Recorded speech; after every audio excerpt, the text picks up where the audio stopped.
give it a few more seconds. Seems to be stabilizing.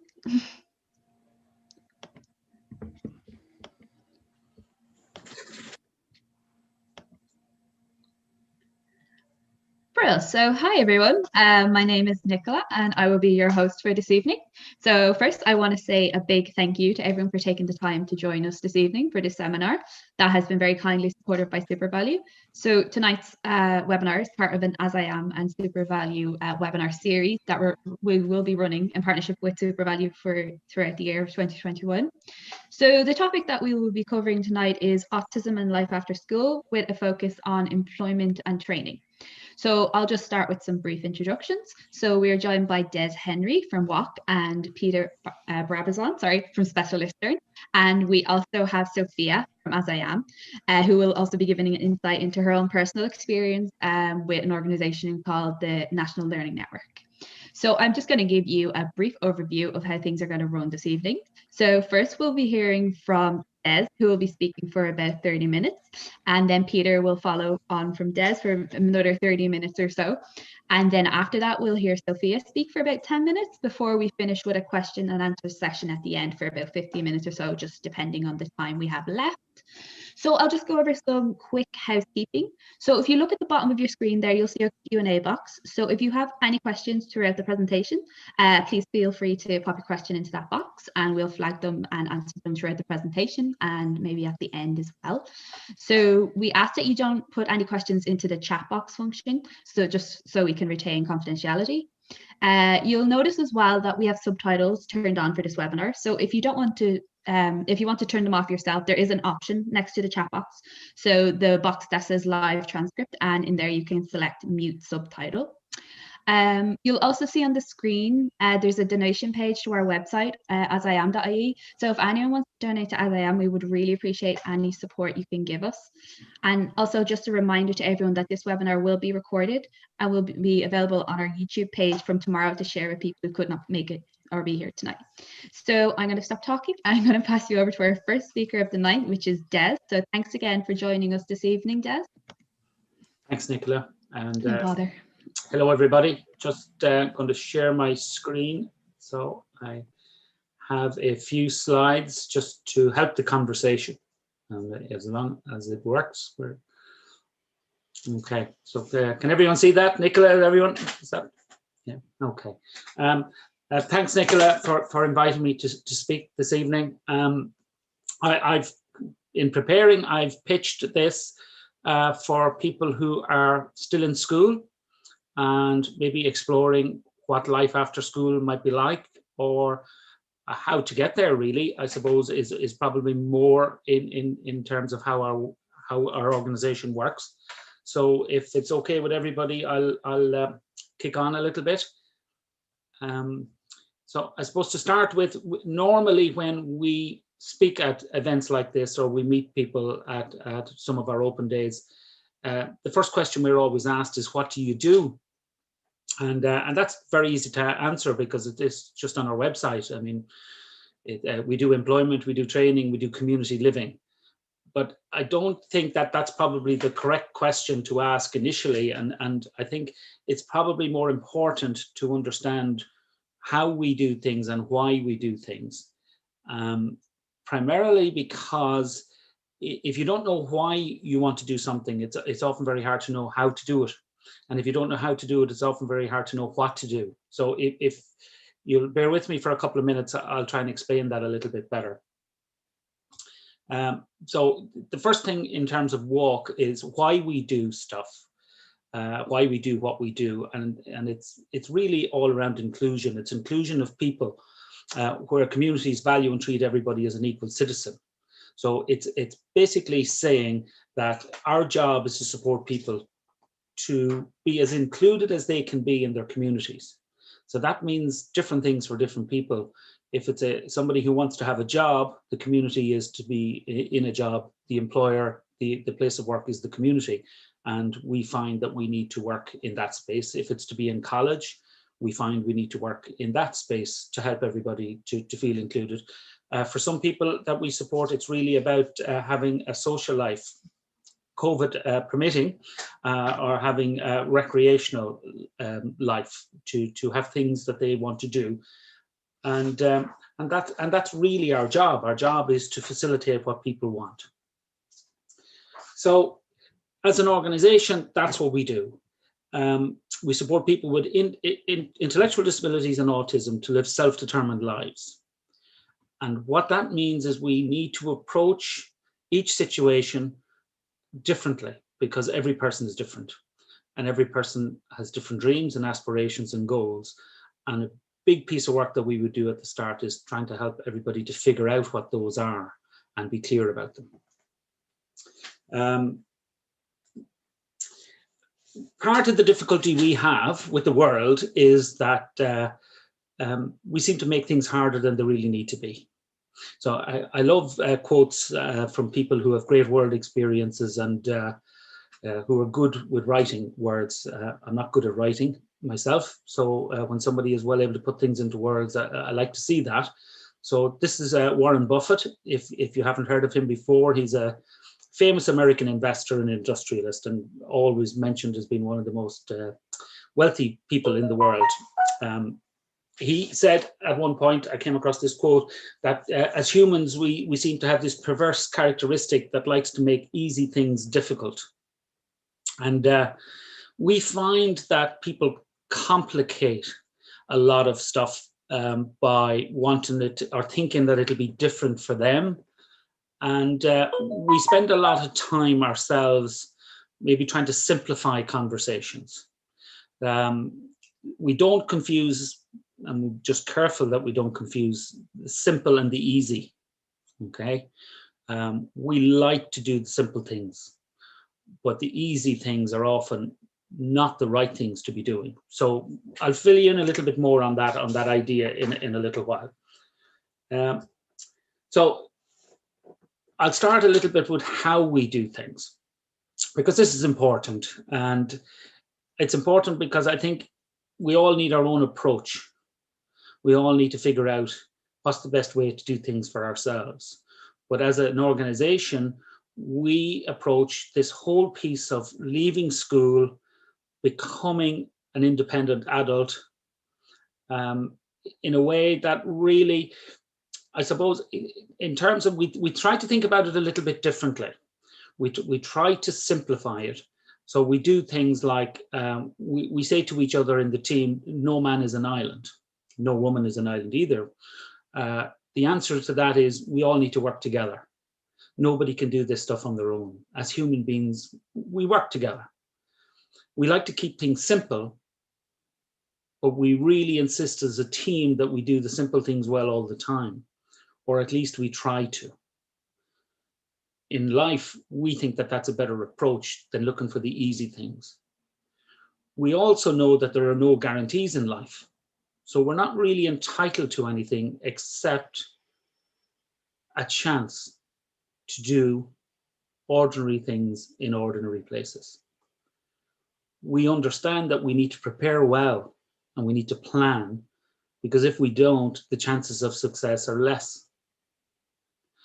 And then we always we need to have something in our heads of where we're going. We need to have a destination, because if we don't know where we're going, how will we know when we get there? So in terms of this piece of a journey, this piece of your life, we start by asking the people we support, what's your dream job?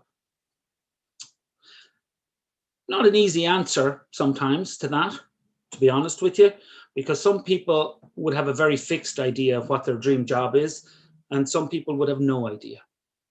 How we approach that is a little bit differently, but the most important thing to understand that it is a journey. Your career is a journey. Peter and I were talking last week about this, and between the two of us, I think, Peter, we said we have about 20 careers already in the bag. It keeps changing. So what I might have dreamed was my job when I was 15 or 16 in school is actually very different than what I'm doing now. But I'll be honest, I enjoy doing what I do now much better than I did what I thought was my dream job back a few years ago. Just to give you an idea, so starting point for us on one of our projects, we did a little piece called Meet the Participants. And these are young people who left school a few years ago. And when we asked them, that first day we met them, what's your dream job? Claire's dream job was to work in a coffee shop. Brian was a little unsure, but to be a professional footballer or a jockey or to work with animals. Niamh was very determined that she wanted to work in childcare. And Ross had the vision of being a professional trainer, a personal trainer. So they had an idea of where they wanted to go. And for us, all that told us was that they had ambition, they had a destination, and from there, we were able to help them to plan out their journey towards that destination. We're not saying that everybody has reached the destination yet, and the reality is that sometimes we might never reach that destination. But we use a phrase in the office every now and again, and I hear people saying it to some of the guys, shoot for the stars, you might hit the moon. So that dream job needs to be something that excites you. It has to be something that gets you out of bed in the morning. It has to be something that you mightn't be able to explain why, but it just makes you feel good. So that's probably message number one for today. Try and figure out what your destination is. This is how we do it, how we support people. And the reality is that no matter who you are on your journey to work or a career, you're going to have to go through some sort of a process like this yourself. Whether you do it on your own, whether you have support from your family, whether you have support from a professional, it doesn't really matter. You still have to go through this process.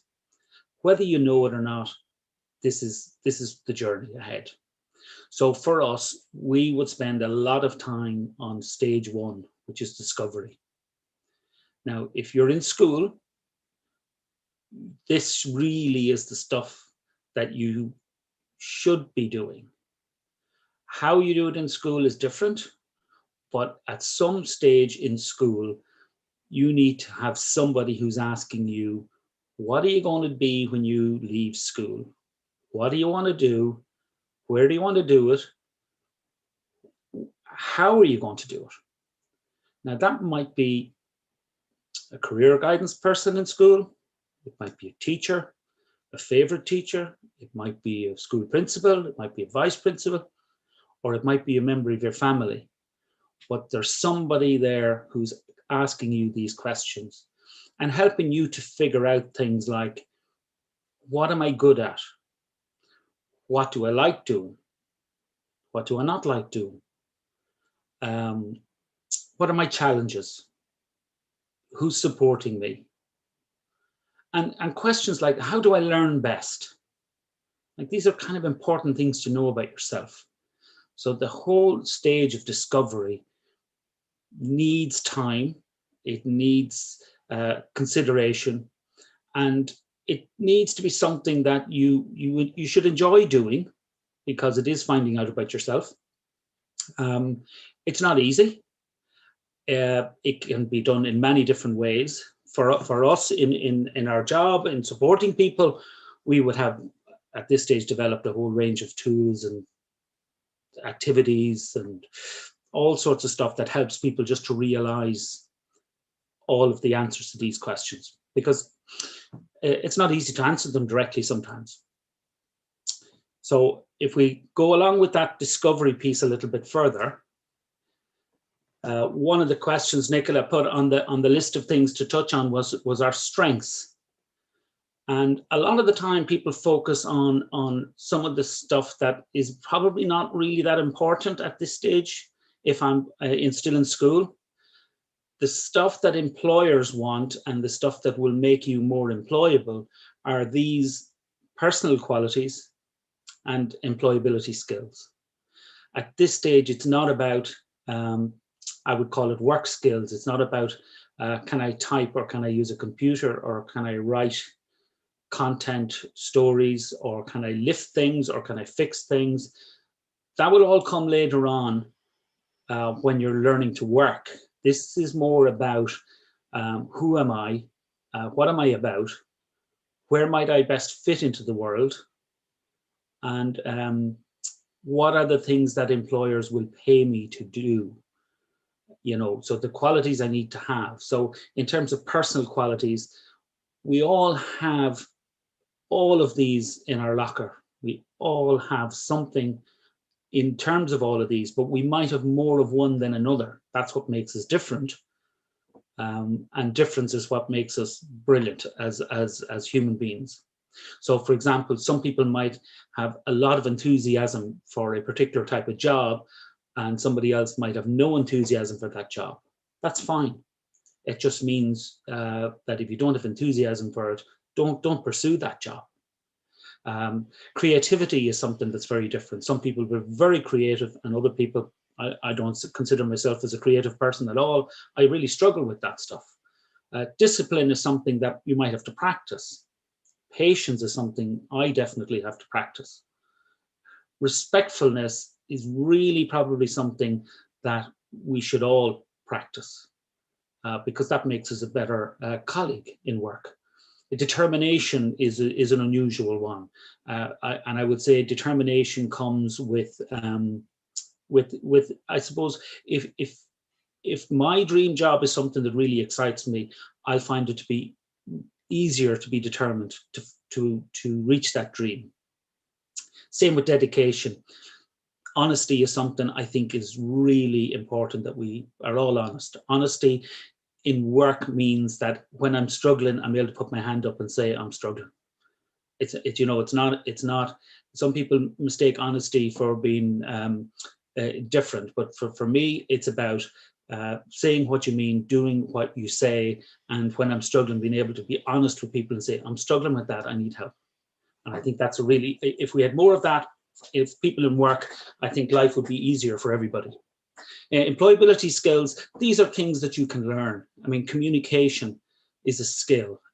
If anybody wants to teach the government how to do good communication around COVID and that, they could do with learning a little bit of that lately. There's a lot of criticism over that. Your initiative, being in work, your initiative is really important. Do you see stuff that needs to be done without being asked? Leadership is a quality that we can all develop. Reliability, dependability, employers love that. Following instructions is really important. Teamwork has become more important than ever.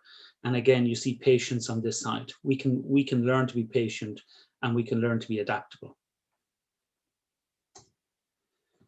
So when we talk about career journey, the first piece that we've just talked about is knowing yourself. So what do employers want from me?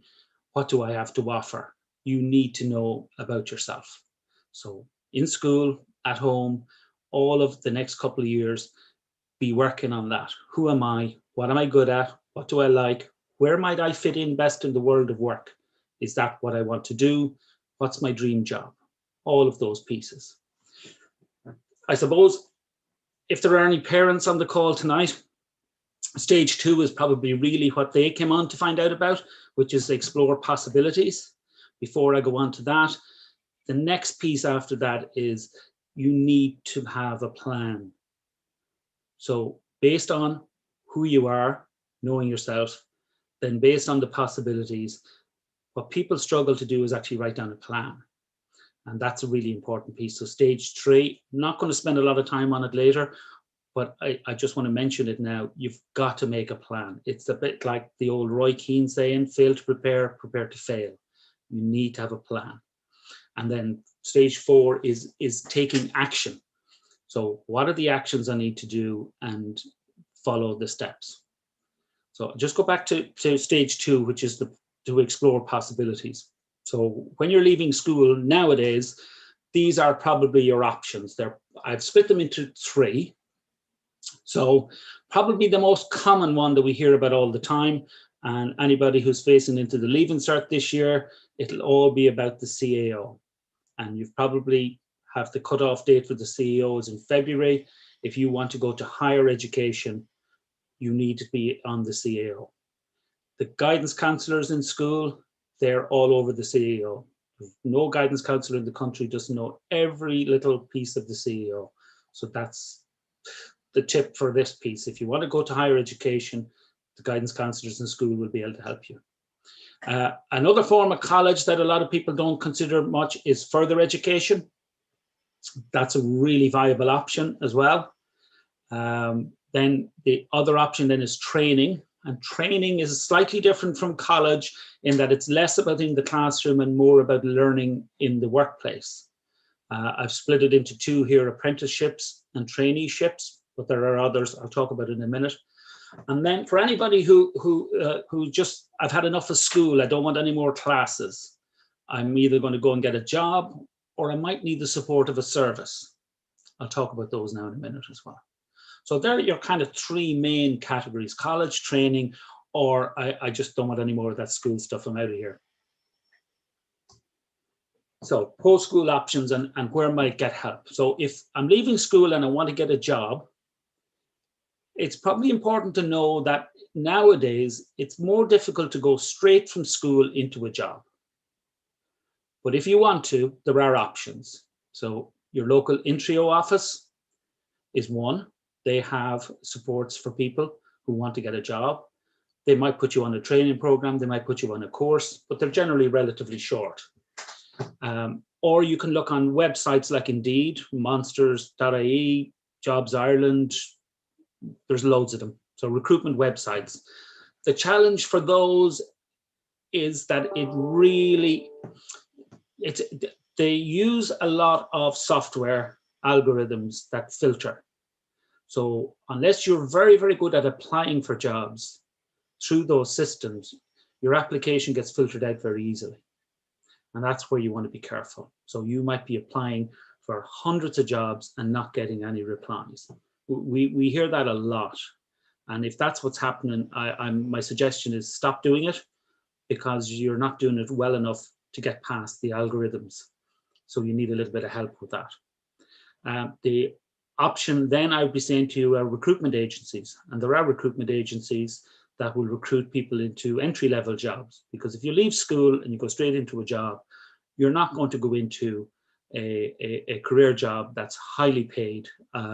You're going to have to start with an entry-level job. So you start at the beginning. So for college and higher education, I've mentioned it, you go to the CEO and your guidance counsellor in school should be able to help you with that. Higher education means usually that they're not always in your local area. You might have to move away from home, or you might have to commute a long distance, but that's the trade-off. Further education is usually more locally based, run out of your local education and training board. In colleges, further education. Every single further education course in the country is on a website called fetchcourses.ie. So no matter what part of the country you're in, every course is on it. What's different from the CEO is that you have to apply directly to each college for each course. So there's a lot of work in it, but it's worth looking at. It's a lot easier to go through fetchcourses.ie if you know what you're looking for. So that goes back to knowing yourself, knowing what you want, where you want to go. Then training I've split into two, because training tends to be connected to the QQI framework. So we hear a lot about apprenticeships, and apprenticeships start generally at QQI level 5, and they go up to QQI level 10. And every single apprenticeship in the country that's available is listed on apprenticeship.ie. The first thing you need to do to gain an apprenticeship to get a place is you need to have an employer that will employ you. So you get the employer first, and then you apply for the apprenticeship. Okay, so that's one way. The other type of training is at QQI level 3 to 5, and they're called traineeships. Now, again, traineeships are, you spend a lot of time in with an employer, learning to do the job, learning by doing, I suppose is the best way to explain it. And traineeship.ie has all of those listed in the country. And then the final option is to go, if you need to go into a service, there may be reasons for that. And I don't want to go too much into the services at the minute, because it's not as straightforward as going to college or finding a job. But the HSE.ie, website, and if you look for social care in your area, there's a disability manager who you should contact to get details, because it's different in every area, and there's a lot of work in that. So one of the other pieces Nicola asked us to look at was tips for CVs and applications. I suppose the most important thing to understand is if you are applying for a job, it's a process, and a lot of applications are now online, and there's algorithms and filtering and assessments. There's a lot of software being used nowadays, and software doesn't always nuance people's differences. It filters people out before there's a decision made about who might do an interview. So just understand that it's a process. Then with regard to CVs and interviews, if you're applying for a job, you will have to have a CV. A CV is your personal advertisement for an employer. So it's basically an ad saying, this is me, this is who I am, this is what I can do, please give me an interview. That's essentially all your CV is. I like to think of it as a list of answers to the questions I want the employer to ask me in the interview. So think of it that way. I have all the answers because I know myself, and I put them all in my CV, and I want the employer to ask me about them because I can speak about these very well because I know about myself. The one thing you don't want to put on your CV is negative stuff. And sometimes I see people come with their CVs, and the first thing they say is, I have a disability. And I really don't think that that has any place on your CV at all. CV is not about making any disclosures. It's about telling the employer who you are, what you're good at, what your experiences are, and giving them a chance to invite you for an interview. Now, you never send your CV to an employer without having some form of a cover letter, which is a bit of learning in that, but the cover letter is a way of telling the employer that you've done your research, you know who they are, and that you think you're a good fit for their company. That's all the cover letter is. So you're hoping that that will help you to get an interview. I always say when I'm doing these talks in person, I always ask people to put their hand up if they love, anybody who loves interviews to put your hand up. And I rarely ever see anybody put their hand up. But my advice to you is get to love doing interviews. If you don't love doing interviews, then it means you're a little bit nervous about the whole thing. If you practice doing interviews, do them with friends, do them with family, do them with teachers, do them with anybody you can find to do practice interviews with you. Do it, because the more you practice, the better you will get at doing interviews. I think sometimes people are nervous of interviews because they think that the interview is to try and catch them out, but that's not the reality at all. If you speak to people who actually conduct interviews, the funny thing about it is they're nervous too. And they don't always love doing interviews because they have to make decisions on people. So understand that it's not about catching you out, it's just giving you an opportunity to shine and to let people see what you can do, see your personality, see how good you are, and just practice it. That would be my advice. I probably have run out of material a little bit at this stage, but I mean, at the end, if anyone has any questions on any of these pieces, I'm more than happy to answer those. Okay. Brilliant. Thanks very much for that. It's full of very helpful information. I'm sure not the only one who feels that way. So I'll just pass you over to Peter then. Peter, when you're ready, you can start sharing your screen if you have slides. So you're on mute there, Peter.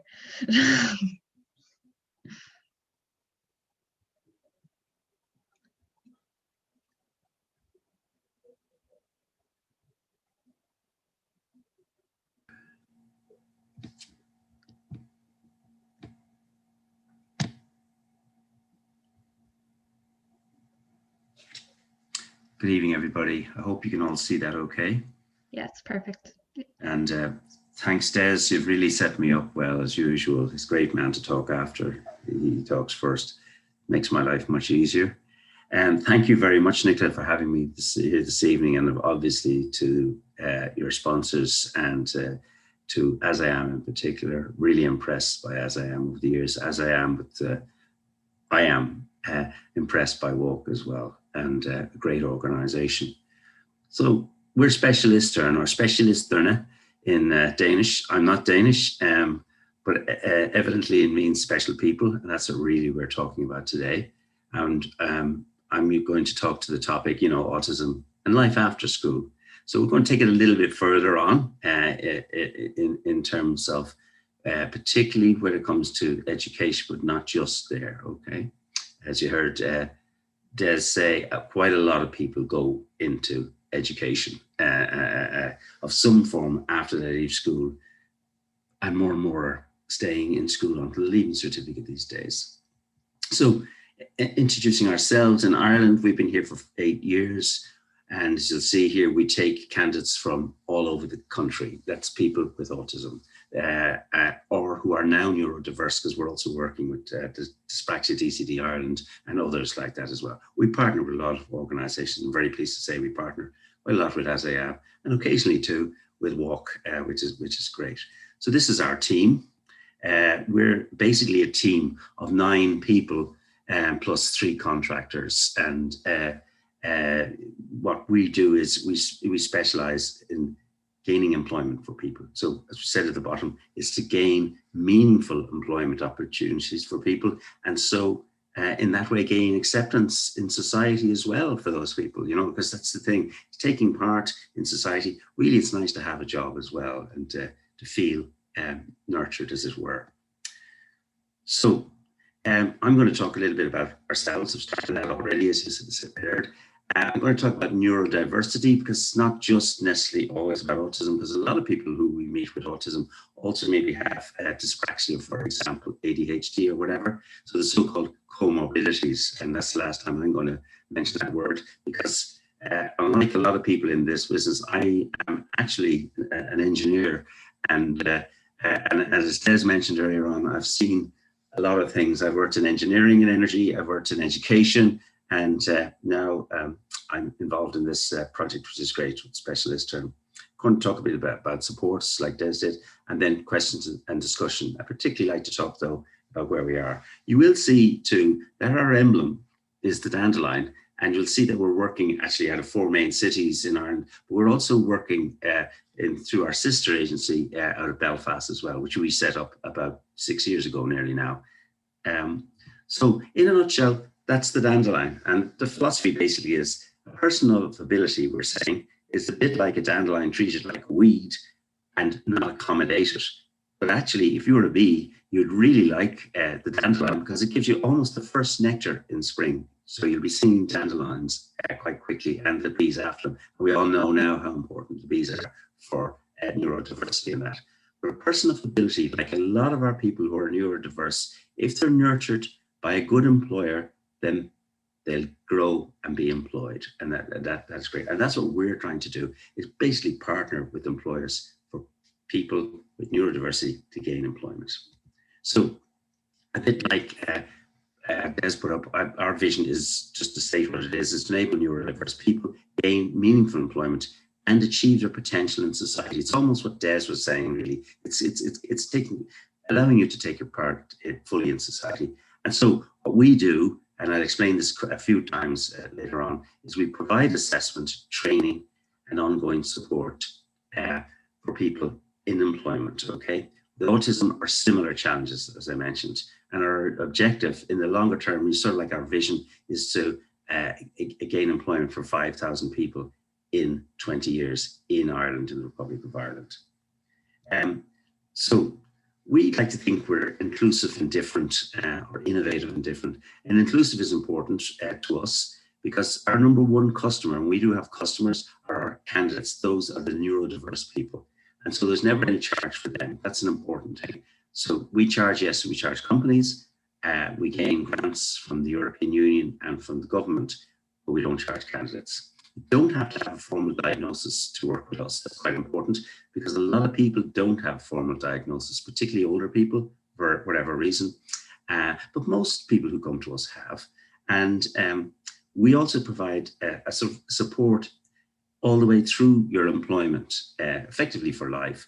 And we deal not just with the direct employment issues. You might have problems, for example, with domestic household budgeting. That we need that a lot with some of our candidates.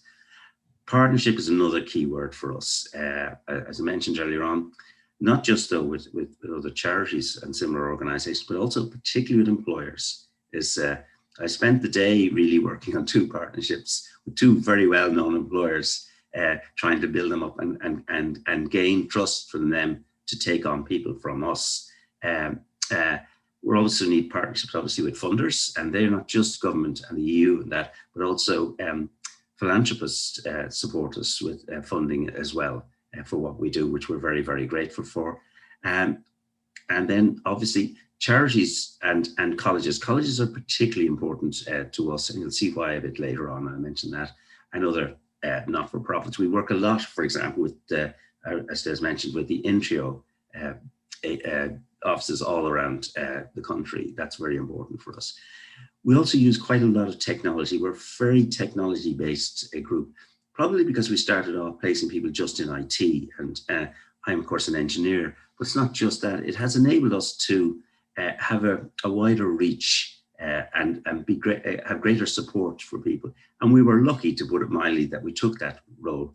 The reason we did it originally was to reduce our costs. But now we find, of course, with COVID, that it's a great way of keeping in contact with our candidates. And we've had to increase our contact with particularly with our candidates who are employed, because most of them are still working from home. And you can be a bit stressed just working from home. The big thing for us in recent years has been our early intervention in colleges. A bit like Des was describing, a lot of people end up going to some form of education. And what we've been trying to do is particularly strong to link with those colleges. And I'm including, yes, a couple of universities, yes, a lot of the institutes of technology, as they used to become, because now most of them are coming, technical universities, I think they're calling themselves.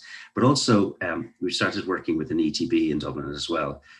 So that would be with a college that's producing people that probably have level 5 and level 6 qualifications, and maybe hoping to go directly into an apprenticeship, or maybe onto a level 7 in another college or something like that. And that's quite an important area for us. Unfortunately, it slowed down a bit because of COVID last year, but we're hoping that it'll take up this year again. So how do we help candidates? And this is the important thing. So what we do, it's very like the model that Des showed you. We assess you. We ask you questions, what you'd like to do, and then have a conversation with you. It's very much one-to-one about your skills and about maybe the support requirements that you might have. Because we all need some sort of support requirement. We're all slightly different. And I'll come to that, I'll illustrate that through actual people in a minute.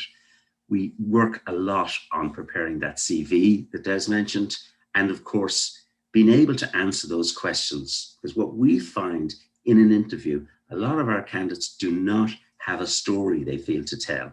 And that's what employers are looking for. They do this, what is called a so-called competency-based interview, most of them. And that is, what did you do to show me as your potential employer that you're a good team worker? And you'll say, oh, I don't think I've ever been on a team, something like that. But actually, you probably have been in school or in college or wherever. You probably worked on a project together. Or if you were in the Scouts, you probably worked on something together. You can do all of those examples. Or you maybe played, one recently was a guy who played on a rugby team. I don't know if he's particularly good in a rugby team, but he did an awful lot of work to raise money so they could go on a trip. So you get all sorts of things like that. Then we're talking all the time to employers. So we sort of have the same virtual positive circle here with employers as well. We're matching skills with employer needs. So we're talking to employers. So there's a couple of us all the time talking to employers. What do they need? So that's literally what I was doing tonight, or earlier just before this, was sending 5 CVs to an employer who wants people for 2 types of jobs. We think we have 3 for one and 2 for the other. So hopefully that.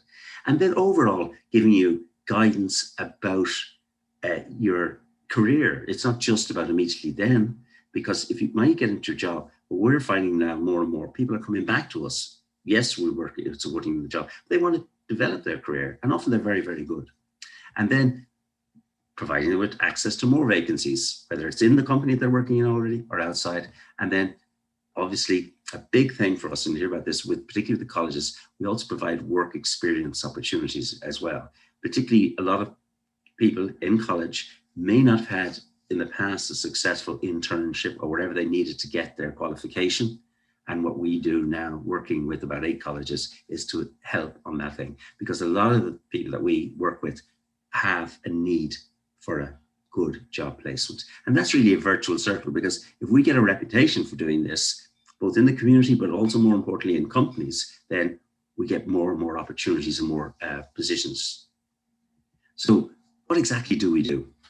I think this is Des started at this point. I should perhaps start at this point too. So effectively, candidates are referred to us. We're not a government agency or anything like that. So you don't have to have a diagnosis. You can be referred to us by anybody, by yourself, as long as you're a young adult or older, okay? So we don't deal with children as such. So we're not working with people in schools. We're usually working with people after that. So that's I suppose an important part of it. And then we work, if we go through all that business that I talked about, preparing you for the interview, the CV and all that, but then if we place you then potentially in a partner company, we make sure that it's an autism friendly process that you brought in, that you're tied into a buddy when you actually start working there.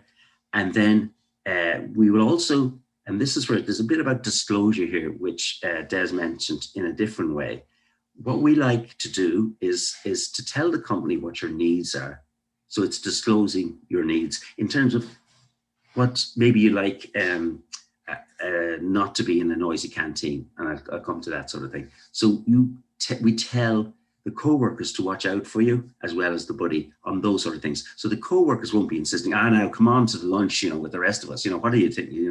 They'll know not to push it. But at the same time, they'll also know to invite you to all the social things that they do. Very important as well. So once you're in, and we particularly work with you when you're getting into work, the so-called what they call onboarding in industry. Once you're in, then we provide ongoing support. That's an important thing.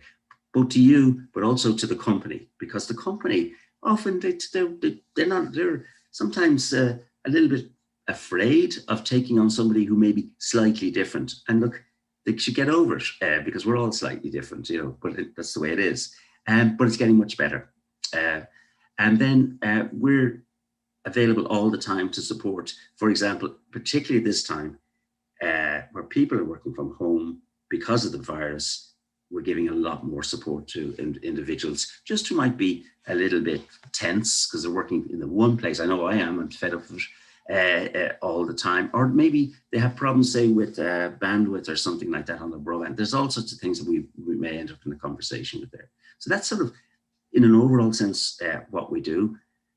And I'd welcome questions if you want to go down into that in greater detail, just to let you know what our typical candidate looks like. This was an assessment of the first 500, which is who were we working with and what were they?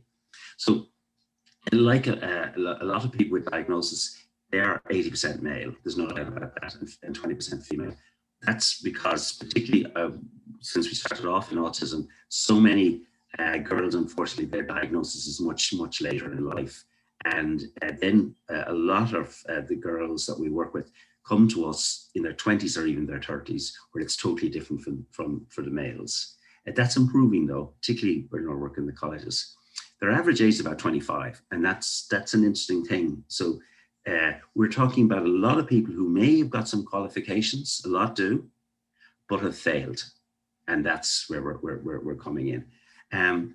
Typically they're interested in so-called STEM subjects, science, technology, engineering, and maths. Maths sort of seems to be the background thing in autism. I'd have to say, I'm an engineer. Maths, of course, is important to me. Yes, I do have an autism person in my family. That's the way it is. A lot of accountants I find do as well. That's just the way it is. And in general, the trait seems to be inherited from the father. That's from certainly from talking to Trinity College about it. Our levels, these are the education levels that Des referred to earlier on, the QQI levels, I think they call them. They extend, we actually worked down, I noticed that today I was doing an analysis, we have a couple of people on level 2 and 3, but the majority of our people come in between level 4 right up to level 10. So level 10 is right up where you might have a PhD or something like that. But the typical, we've got 2 big lumps of people. One are level 5, around level 5 and 4 to 6, that's a big lump. And the other is level 7 and 8. So if you think about it, why would we have a lot of level 5s? Because they have got the junior certificate or whatever they call it. I got the right name, just shows my age. And they're probably progressing now through the leaving certificate or whatever. And that's where we meet people who have come then out of school, just 18 or whatever. And then the others are coming out of college or out of school or in ETB or whatever. And they've got a level 7, 6, maybe sometimes 6, 7, 8. And they're coming out and they don't have experience in how to present themselves and do a CV and that. And that's how we get involved with them. What we're finding is if we look at where people are going when we've worked with them, the first big one is still IT. And of course, it is a sort of a mathematical thing, but of course, it's also where we started. So that's sort of understandable. The next big area is finance for us, and not just highfalutin finance. It could be stuff like almost data entry in a financial company.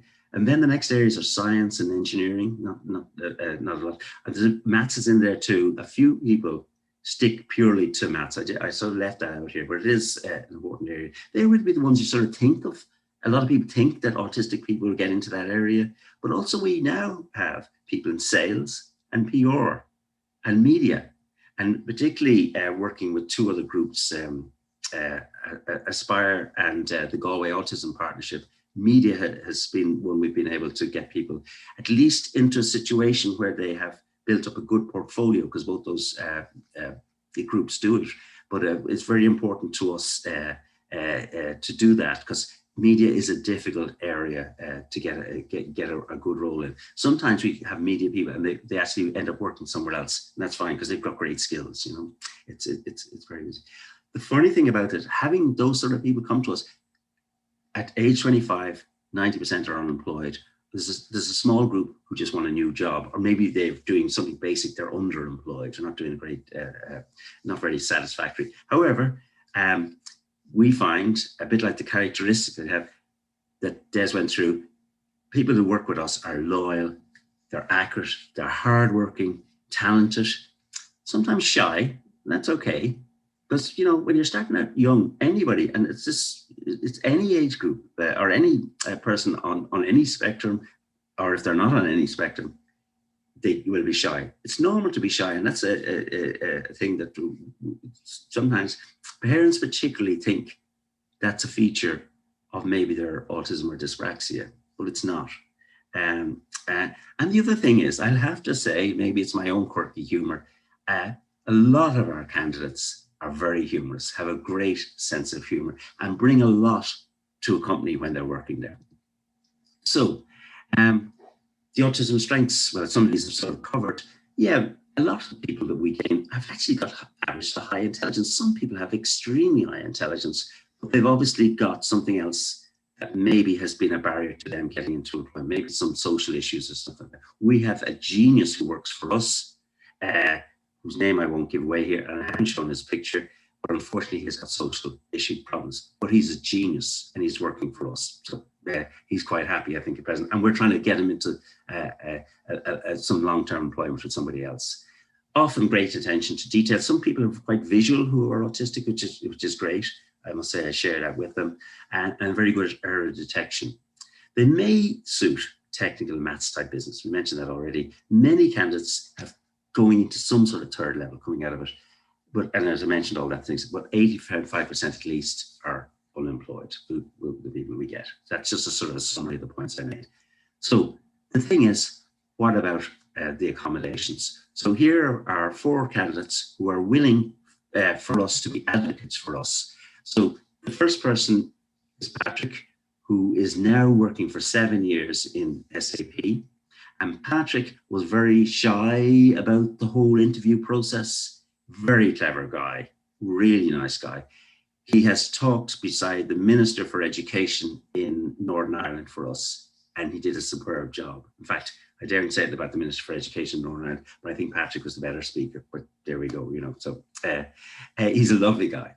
So Patrick had that problem though about nervousness. So that was more the social issue. But once he was a tech, he was in, and he works at a very high level. There's no doubt about that. He's a clever guy. A little bit different is Mark. Mark has been over 4 years now in what was NAMA. He was recruiting that originally. It's now the National Treasury Management Agency, I think it is. The group that basically handle all the borrowings for government. And he's very shy. But just recently I've been talking to him because he's been made permanent, as Patrick has been, where he's working. And he's become much more confident. He's quite a loner, but he actually, once he gets to know you, and it takes a little bit of time, he really, really likes working with you. He's a lovely guy. And he's now started to do talks, not only in his own place of work, but another place of work. And we didn't know this until we were in another company the other day. So he's a great character. Then our two what would you call them? Not page boys, but certainly our two leaders. Nick, first of all, has a real problem with texture of clothes, and he insisted on only wearing tracksuits. And it was a bit of a problem because he switched from Microsoft into SAP, where he's now permanent. And he wore very bright blue and orange tracksuits. I see he's back in the bright blue ones again, but the only issue was for the guy who actually, to all due respect to him, he interviewed him and the manager was in jeans, so I couldn't say anything, but he didn't like the fact that he wore these colors. And it was texture was the problem, not the colors. So we had just asked Nick to wear black tracksuits and black runners, and there was no problem. So what we're often trying to tell, I use this slide a lot, is to tell employers, this is not a big issue. The accommodations are small and easily done and dealt with. The final one is with Stephen. Stephen, when we met him, was unemployed down in Roscrea. To just put it mildly, he came in, had a problem with noise in the canteen, and told through a disclosure process his co-workers and that they didn't insist he go to the canteen. He eventually became their boss, running the football team.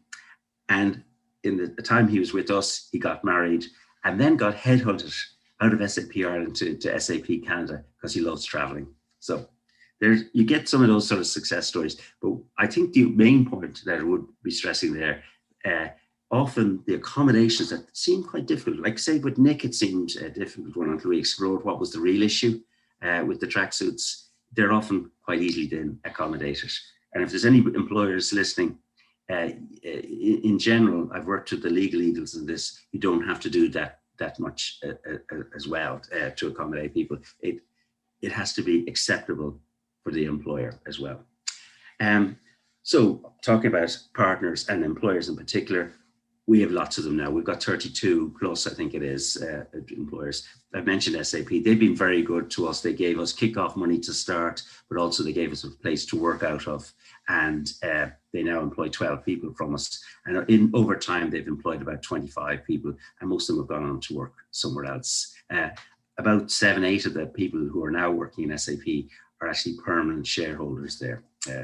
Vodafone last year took 2 people from us. We're starting with OpenApp, have had 4 people from us. OpenApp are interesting. They're a small Irish company, and it can be done. And sometimes people are surprised. DPS on the very right is a small engineering company who is worldwide though. They build high spec buildings for, and they're Irish. They build high spec buildings for the Webb. Sorry, I can't see my own time, so I just have to look at my watch.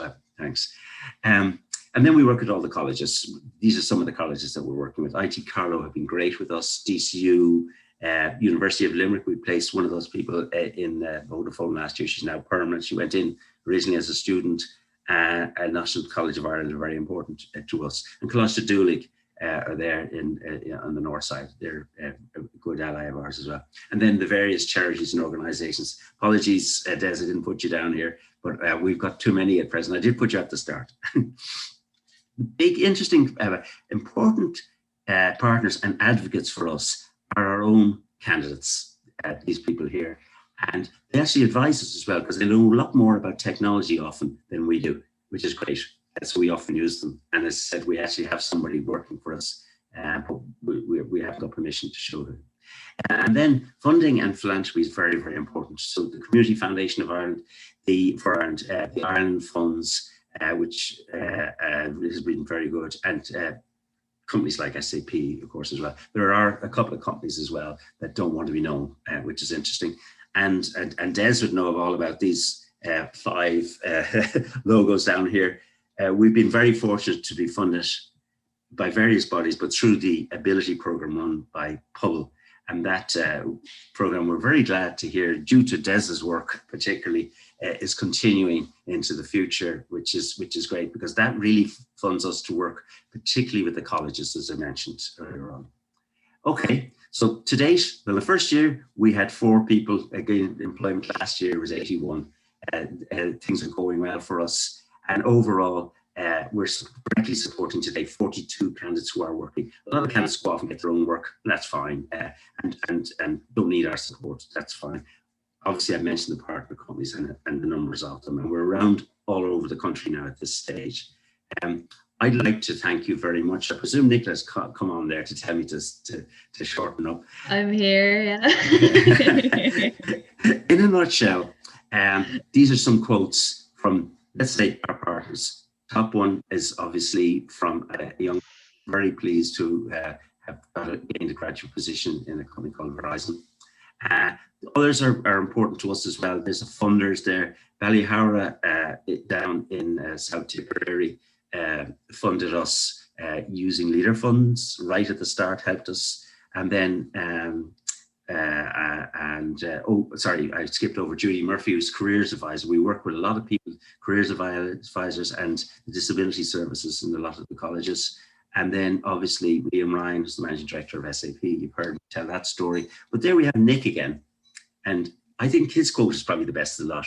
He's doing a job. We've enabled him to get a job that he loves. That's it. And that goes right back to what Des was saying. What do you like to do? And that's really where we're coming from. So that's me. If you want to ask any questions, as Des mentioned as well, I'll be here at the end as well. Brilliant. Hand back to Nicola. Thanks very much, Peter. That was really very informative. It's great to see. Great work being done over there. 850 people. Same. Hi, Sophia. So I saw a lot of questions coming in there, but we will have a Q&A session and maybe in about 10 minutes or so. But first, we're just going to hear from Sophia. Sophia works with AsIAm, and she's going to have a little talk about her own personal experience, and she's just going to tell you a little bit about the National Learning Network as well. So you want to say, Sophia? Yes, so hello everyone, and I'm just going to share my screen so you can all see what I'm talking about. So 1 second. There you go, if everyone can see that. So as Nicholas said, 1 second.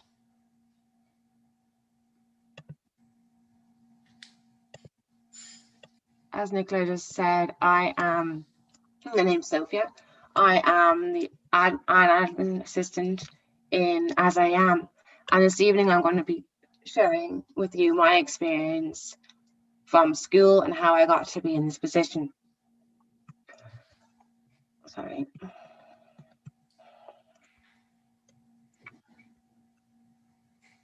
Sorry, 1 second. 1 second now. No worries, take your time.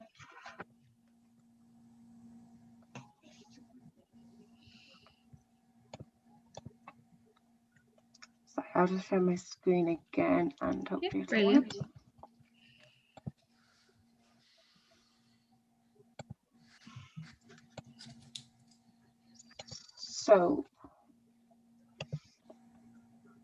So yeah, I did my Leaving Cert in 2013, and from there I went to DIT, which is now called TU Dublin, and studied nutrition.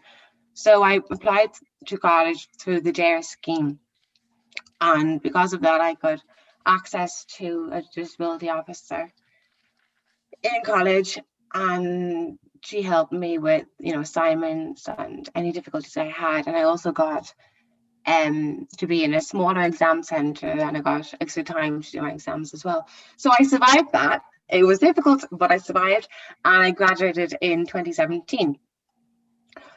And then after I graduated, I started looking for a job, and it was tough.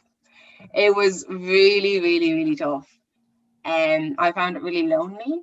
And as we heard from Des, that, you know, I applied, you know, I subscribed to all the different emails from recruitment agencies and job sites, and I was getting all these emails in every day, and it was really demoralizing when I felt like I didn't have the skills for the different jobs. And I was, you know, I had all my filters in, I was studying nutrition, so I was predominantly looking for a nutrition position, but it was really hard to find something. Like the old conundrum, like, how do you get experience?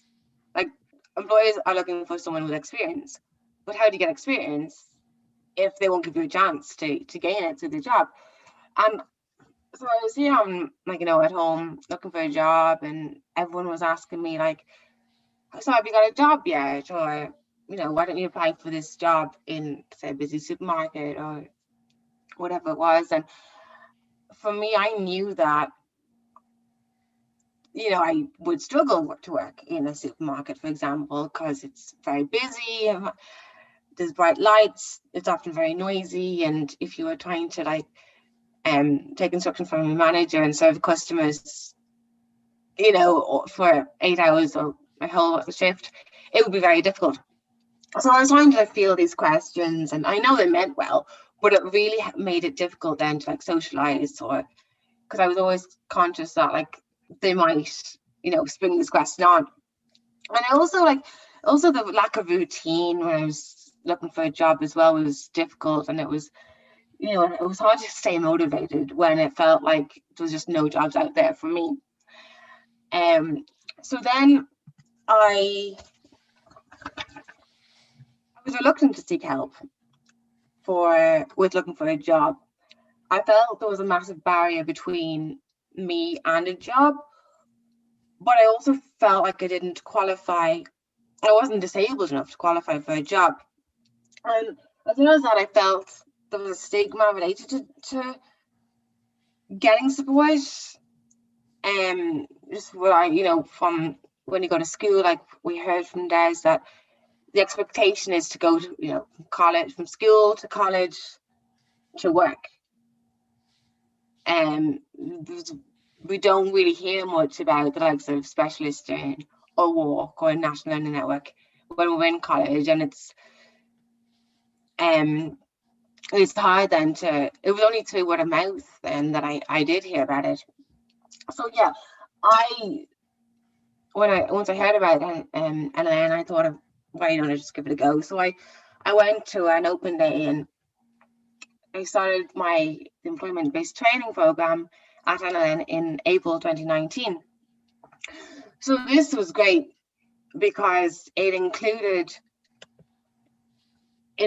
work placement and training. So I knew that I would get support along the way. So yeah, this really helped with my mental health. I had suffered from depression and anxiety, you know, because through the job search, and this gave me a purpose every day. I would get up, I got on the bus to go to Bray, where my NLN centre was, and when I was there, then I looked for a job. When I was in NLN, you know, 9 till 3:30, I think it was, that was when I looked for a job. Then when I came home, then in the afternoon, I could switch off, I could relax. I didn't have to think about the job seeking for the rest of the day.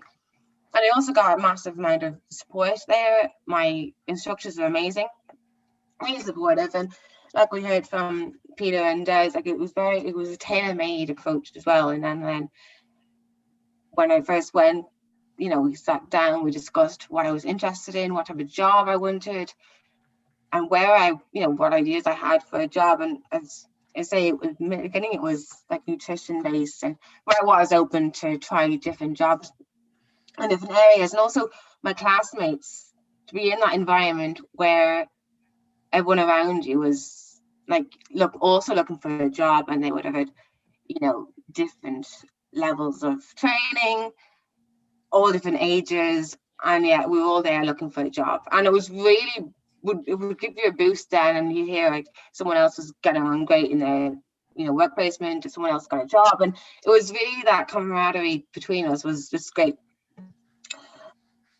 And so yeah, so while I was there, I also completed QQI level 5 courses in Microsoft Excel and Microsoft Word. And like I use Excel and Word all the time now in my job, so that has really been helpful. So then shortly after I started in NLN, I started my work experience in AsIAm. And until this point, I was really nervous, and I wasn't very confident about like myself and my autism. So like I was diagnosed with autism when I was 10, but even at this point I was 24, and I wasn't really aware of, you know, how it affected me really. And so then I was afraid to tell anyone where I was going to be working. As most people didn't know I was autistic, and some of my best friends didn't know I was autistic at this point. But once I started in AsIAm, and I was working with my colleagues there, and when half the team were autistic, and, you know, talking about and working with autistic people all the time, it really improved my own self-acceptance and my confidence. And soon I was comfortable to tell people, my friends, family, and share about my own experiences and share information on autism on my social media accounts. So I officially started working in AsIAm as an administrative assistant in February 2020. I currently work 4 days a week, which is great, as it gives me a break in the middle of the week. My main project is to manage the autism ID cards, and yeah, I've always been passionate about making a difference and in the world, and working in AsIAm has given me the opportunity to use my own experiences to do that. And like I say, I never dreamt that I would be in the position where I am now. If you'd asked me 2 years ago that, you know, I'd be working in AsIAm, supporting autistic people every day, I wouldn't have believed you. You know, I would have just said, no way, I'm never going to be able to do that. So yeah, it is possible. And for anyone watching, like if you're struggling, if you think like, how am I ever going to get a job? Keep going, persevere. You will get there. It's, you know, there's different paths, there's different routes, but that's what organizations and groups like Specialisterne and Walk and NLN are there for. Like, there is support for you wherever you are on your journey, and don't be afraid to ask for help. So that's my story, and if you have any questions, just pop them in the Q&A box and I'll be happy to answer them. So thank you. That's brilliant, Sophia. Thanks so much for that. Some great advice there, especially for people who are probably where you were a few years ago. So just want to say a massive thank you to all 3 of our speakers, Peter, Des and Sophia, for giving up your time to be with us this evening. And also thanks to everyone for joining us this evening as well. If you have enjoyed the seminar, you might consider making a donation to AsIAm. So we do have a link on the screen there, and we would really appreciate any support you can give us. So we're going to now move on to some questions and answers. So I can read some out for you guys. I did see some coming in there during the presentations. So I'll just go back. Equally feel free, guys, as well. If there's any question there that you want to flag and answer out as well, you're more than welcome to as well. I think there was one at the start of Peter's talk, just saying, I attended a talk with Specialisterne a few years ago, and they're only helping people with level 7 qualifications or higher. Is this still the case? I think that's not the case anymore. Is that right, Peter? Yeah, can you hear me okay? Yeah, we can hear you perfect. Thank you. Yeah, certainly it's not the case anymore. When we came in, we actually started as a private company. And what we did was we aimed just to supply the talent for the IT industry. We've changed quite a lot since, and as I mentioned earlier in the presentation, we're working with a lot of people lower levels than that now. And that has developed. Now, this is sort of answering another question as well. I noticed it's up there, if I can do that. Of course. Yes, we're working with people who have less than level 7. There's no doubt about it. In fact, there's one guy working in SAP who doesn't have any qualifications, but he was unusual. So what I would say is if somebody already has either the training personally, they've done it or whatever, and they're capable of doing the work in our partner companies, that's fine. Then we'll put them forward. It's not about the qualifications, although some companies do put up barriers of qualifications. If you're not suited, though, what we do, we meet everybody who comes to us. If you're perhaps need development, either education-wise or training-wise, we're not trainers or educators. So that's when we often get involved then with other groups. And then depending on what your needs are, then we might be saying, we wouldn't be putting you directly for, what would you call it, for employment, you know? Because and a lot of people, for example, we're working with a guy now who we did place in a company, but really it was marginal.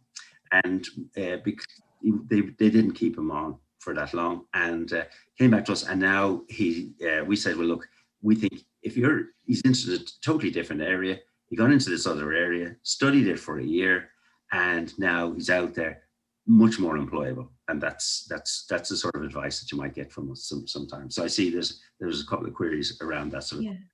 Thanks. Thank you for that, Peter. Here's another one here. At what stage would a teenager disclose diagnosis or accommodation needed to a prospective employer if they're looking for work experience during school? Would you mention it at interview, or are there any autism-friendly places? Will I take that, Des, first, and then maybe Des might have a comment on that. But we don't work with teenagers, as I mentioned, but in a general sense with regards to disclosure, that's why we have partner companies, because they know what we're about and they know where people are coming from. But also every person with autism is different from every other person. What they say, you know, one autistic person, you know, just one autistic person. So what we also do is we would talk to the company, if they're going to take somebody on, about what the nitty-gritty, what if they have a particular accommodation that they need. At that point, it's totally valid. More and more, really, the question at teenage level, the question goes back to somewhat about the employer. You really need to know if the employer has the ethic of inclusion, because if they have, and remember, you don't have to tell them everything about your autism. We have some people who are a bit over direct and tell, just off their own bat, to tell everything, almost down to what they had for breakfast. And that was a joke, by the way, sorry. So in a nutshell, it really depends if you've got confidence in the employer. So I would try and find out as much as possible about the employer that you're going to, because there are some employers out there, particularly when it's just basic jobs. I was employed by them myself when I was about 14, picking fruit and stuff. They're not nice employers, to put it mildly. But most employers are getting much better. And if you have a problem with that area, certainly, even though you were a teenager, or if you're the parent of a teenager, give me a call, and I certainly would talk to you. And my details, that's another question that's been asked here. I will certainly be sharing my slides with you, and I presume, Nicola, you will share them. Yeah, absolutely. Yes, yeah. I just come in on that, Peter. My answer would be the very same. And we work with in partnership with 3 special schools, and work experience while in school is a big part of that. It's a really, really important piece of getting your start. There's no you can't pay for training that you would get in a workplace, in expected to behave, turn up on time, dress appropriately, and learn. Because I mean, like I was saying these things, you know, if you remember the first time you had a job where you were on your own and you were expected to turn up and behave like an adult, even though you're a teenager, I mean, the learning, I mean, I can tell you some stories of the things that I had to learn the hard way. But you know, it's just part of the process. And for anybody who's thinking of getting a bit of work experience while they're in school, I would say absolutely go for it. A bit like Peter's suggestion, it's very hard to give a one-size-fits-all answer to this one, because everybody's individual, the employers. And again, Nicola, if that person wants to make contact with me in terms of that, I mean, we'll have a conversation. They can give me a bit more information. If they need help to make a phone call to an employer and make some sort of an assessment on them, we can do that as well. So it's a bit like that. And also my slides, Nicola, I'll send them on to you and absolutely Brilliant. Share them. Yeah, for sure. Yeah, absolutely. Thank you so much.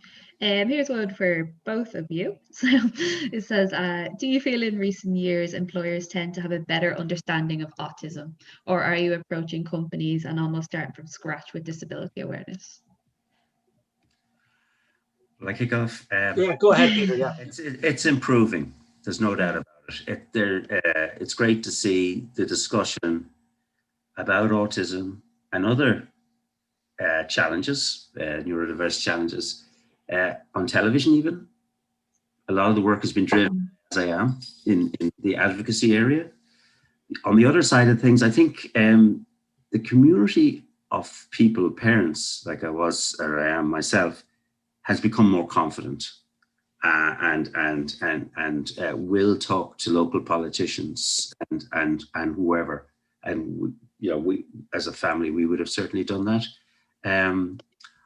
The acceptance by employers is interesting. A lot of employers are now talking about so-called D&I, diversity and inclusion, and that has really developed a lot. And what they're looking to now, the employers, they're needing more information to be greater aware. And some employers have really taken this on. One employer that we're working with is actually training its staff as mentors for our candidates so that they learn about diversity and inclusion in a general sense, not just about taking people on and that type of thing. So it is, I think overall, it has improved a lot, certainly in my family's lifetime and our dealing with it, because I know that even when my young man was diagnosed at 6 or 7, there were no SNAs. And when he finished and did his leaving cert, he did one in a room by himself with an SNA. That's a big statement. But there's a long way to go. Yeah, I'd echo that. In our work, probably 2/3 of the work is with the participants and 1/3 is with employers. And we would find it hugely encouraging working with employers. Definitely, there's been huge change with employers. There's a lot of pieces feeding into that. The changes in schools over the last few years, more people going to mainstream schools, parents having a much more holistic expectation of what's available after school for their sons and daughters. There's a lot of learning to still happen around how we do all this. I mean, I think we're beyond why at this stage. I think the why we should be doing it has been accepted, and now we're on the how do we do it. And Peter and I are probably working at the stage of what do you do to make it happen. But the more employers understand, the more government understands how. The ability program, a lot of learning in that, those sort of pilots. I mean, we're a long way away from where we need to be. But I mean, this is, look, it's a journey of change for society. It's a journey of change for everybody. And we just all need to keep on it. So the more parents will ask what's available for my son or daughter, what supports are available, the more people accept that there is a place for all of us in the world. And our journey is finding our best fit, and understanding that changes throughout our life. And accepting that, some of these employers are actually real people. Treating them as such, sometimes we make it more complicated than it is. I go back to that one, thinking employers are like some big, I don't know, difficult, scary things, monsters. Scary things. And as I said earlier, in an interview, so if I'm scared going into an interview, don't forget the person interviewing me is probably equally as anxious. So, treat everybody as a human being, and we all, there's a place for us. So, so that to that one, yes, things are changing. Will they change in time for everybody? Hopefully, but we got to keep going at it. Can I build on that? Because somebody else has asked a question about, what makes success to engage employers. I think it was, saw the question going by. Really, it's building exactly on what Des said there. You have to remember that employers are human beings. You have to remember that 1.5% of the population is autistic. So there are employers, they mightn't be the boss, but there's certainly often quite important people in a company that have autism in their families. So in your initial presentation, what often is a good thing to a new company, I think that was the question was about actually, is actually a bit like we would do, is use the advocates that I showed earlier on, but we've little clips of video clips in that. They're talking themselves, because they can talk forever. Yeah. We do a great job, and we would say that, of course. But having somebody say, like Nick, on camera, I'm doing the job I love, and now I've got my own house. Like, wow, and that's what really sells it, and that's the engaging new ones. Also, getting managers from one company where you've been a success to talk to another company, one HR to another. Brilliant. They would be just for whoever asked that question. Perfect, thanks. Alwyn is asking, we'll be able to watch the webinar back on YouTube. We will. I'll be up on YouTube from tomorrow. So thanks for that question. We have another question here saying, my son is doing the Leaving Cert this year, has applied to UL and LIT Limerick through DARE. He has an interest in science and computers. Would it be advisable to contact your support services now, or if he gets into college? So I think that's for both as well. Yeah, well, I'll just say from our point of view, UL have a great disability service. So to be confident about that. Don't forget, though, to disclose to the disability service. When we started working with another college, half of all those people that we surveyed with AsIAm, admittedly, who said they had autism, had not disclosed to the service, which is a real shame, because there are good services in there. They will help you with various aspects of things. They will put a tutor to help you and that sort of thing. Particularly UL is very good. They have a great program. If you want to engage with us, absolutely. You probably see it on the thing. Well, it's peter.brabazon@specialisterne.com. Please, and we'll come back to you, and then that'll be an ideal situation. Yeah. Just from my experience with the DARE application, I think that's nearly a disclosure in itself. That information, so that will be disclosed to the college if you make your choice and you want to attend there. So they will have some advance notice that you're going to take up a course in there. So that's probably the time then to contact them. But so you don't need to talk to everybody. You only need to talk to the college you're going to. And I would absolutely advise you to avail of all of the supports they have. You might need them very much, or you might.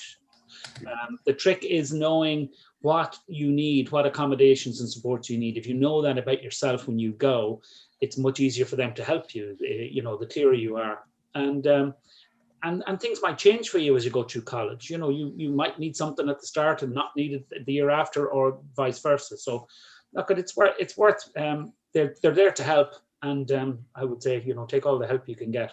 But the best of luck with the leaving, whether it's calculated grades or exams or whatever way you go, and go to college, and hope to God they're all open in September and you get to go down and enjoy it, and all the other stuff apart from the classes, that's important part of college as well. Definitely. I see Nicola smiling. She must have had a good time. It's why you go to college. Yeah, in the library and all that stuff, Yeah, fond memories. So I think we have time maybe for one or two more questions. There's just one I meant to call it earlier. How can someone sell themselves to a potential employer but they have no previous employment, or if they pass by compensation in the last semester? So basically, like, if someone feels like any advice for someone who feels like they don't. It sounds like, Peter, if I take that one, it sounds like they haven't found out enough about themselves just yet. Good point. And it's that discovery piece, and it doesn't matter what age or stage you're at, that piece is really important. It sounds like that person could do with a conversation with somebody in Specialisterne or Walk or whatever, just one-to-one, reach out to us. The contacts Nicola will have.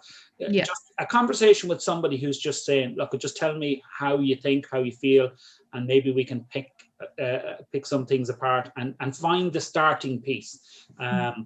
And a little bit of help maybe to find that first experience, which it might be an unpaid work experience, it might be an internship, it might be, but it's you've got to find that starting point, and it just doesn't sound like you've found it yet. Can I just come in on the back of that? I think if you're a teenager particularly, it's great to try and get a job in the corner shop or in the pub when they're open again, serving or something like that. Anything like that.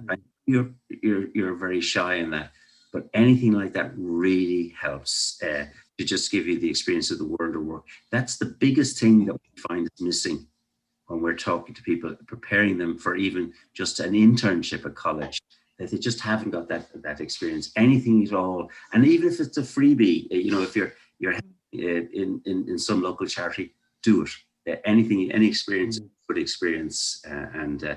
Could I just make another comment about something for girls particularly? I interview a lot of people, and not just in this job, but before I used to build teams.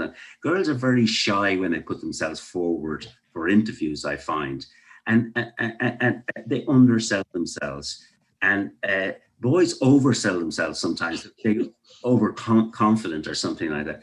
The other thing is about if you're not with us, say, or with whoever, the job description specifications you often get is looking for the impossible almost. I'm talking to a big electronics company about taking on people, and they sent me this job, and they know we don't have people like that with 7 years experience in this and that and management and stuff, but they write that in every time. You must be good at everything. There's nobody good at everything. And just remember, the worst thing that can happen is they won't ask you to the interview. And the second worst thing that can happen is if you do get an interview, you don't get the job. So what? You've gained that experience of doing the interview. Do interviews as much as you can, as Des mentioned. Anytime. Anytime you get an opportunity. We do a lot of mock interviews with people. It's very important. Absolutely. And it was mentioned there about, getting as much experience as you can now. It might not be paid experience, it can be unpaid, especially at internships. And I work occasionally in my local thrift shop, and I must say, I love that. I didn't include my slides, but I love, I was, when I wasn't employed, I have a shift, one afternoon a week or multiple times a week if I felt like I could just pop in and help out there, and you'd get to know the customers, you'd be serving customers, you'd be, I wouldn't. I did say that I wouldn't work well in a busy supermarket, but something like a thrift shop, you get to know the staff. It's a lot more relaxed, I think. There's bargains, it's great. And even if you're just, sorting the shelves or sorting the bookcases, they're always looking out for people. And hopefully now, after the pandemic, they'll be, they'll value and appreciate any time you have to give, to volunteer. That's brilliant. So I think we'll call it there, guys. Thank you so much again, Des, Peter, and Sophia. Have some lovely comments coming in saying thanks to all speakers. Well done, Sophia. really inspiring some people here, Sophia. Brilliant. Just a reminder as well that this will be on YouTube from tomorrow, and our other Autism and Life After School education piece is also up there as well, if you wanted to check that out and share it with family and friends as well. So thank you very much to everyone for joining us. Can I just say something? Of course. Thanks very much indeed. There's some questions I don't think we got to answer. If you can grab them. Yeah, actually, yeah. And send them on to me or to Des, or I'd be pleased to answer them, okay? Yeah, brilliant. Sure. Yeah. Okay. Thanks very much. Thank you so much. Okay. Well organized.